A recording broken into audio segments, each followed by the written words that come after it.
నంది దర్శకత్వంలో గోపీచంద్ హీరోగా నటించిన గౌతమ్ నందా చిత్రం ఆడియో ఫంక్షన్ గ్రాండ్ గా జరిగింది. ఈ కార్యక్రమంలో అనేక మంది గౌతమ్ నందా చిత్రీకరణ సమయంలో తమ అనుభవాలను పంచుకున్నారు. అలాగే ఫైట్ మాస్టర్లు రామ్ లక్ష్మణ్లను కూడా స్టేజ్ పైకి ఆహ్వానిస్తూ కాసింత ఎక్కువగానే చెప్పింది హోస్ట్ ఉదయ్ భాను. అయితే స్టేజ్ పైకి రాగానే ఉదయ్ భాను ఇచ్చిన బిల్డప్ అంతా తుస్సుమనిపించేశారు రామ్ లక్ష్మణ్లు. మా గురించి ఉదయ్ భాను గారు చాలా చెప్పారు, కానీ అదంతా నిజం కాదు, ఏదో మా మీద అభిమానం కొద్దీ అలా చెప్పిందంతే అంటూ అంతటి పొగుడ్తలకు తాము అర్హులం కామని, అవన్నీ అవసరం లేదని చెప్పారు. అంతలోనే తన మాటలను కంటిన్యూ చేస్తూ, ఒకటి అడగాలి, నువ్వు వస్తేనే బ్రైట్, ఇక ఇలాంటి బ్రైట్ చీర కట్టుకుని వస్తే కుర్రాళ్ళ పరిస్థితి ఏంటి ఇక అనేశాడు ఈ ఫైట్ మాస్టర్.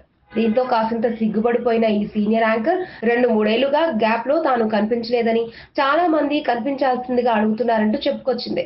అయినా సరే ఈ టాపిక్ వదిలిపెట్టిన ఈ యాక్షన్ కొరియోగ్రాఫర్ మా ఫేవరెట్ హీరోయిన్ ఉదయ్ భాను. మేము హీరోలుగా నటించిన ఖైదీ బ్రదర్స్ లో హీరోయిన్ గా నటించింది. ఆ అభిమానంతో మమ్మల్ని కాసింత ఎక్కువగా పొగిడిందంతే అని చెప్పేసి, అప్పటి కాలంలో తమ హీరోయిన్ కాబట్టే ఇప్పుడు తమకు ఓవర్ గా బిల్డప్ ఇస్తుందని చెప్పేశారు రామ్ లక్ష్మణ్. ఈ వీడియోపై మీ విలువైన కామెంట్స్ ని మాతో షేర్ చేసుకోండి. అండ్ ఇంకో విషయం, సబ్స్క్రైబ్ చేయడం మర్చిపోకండి.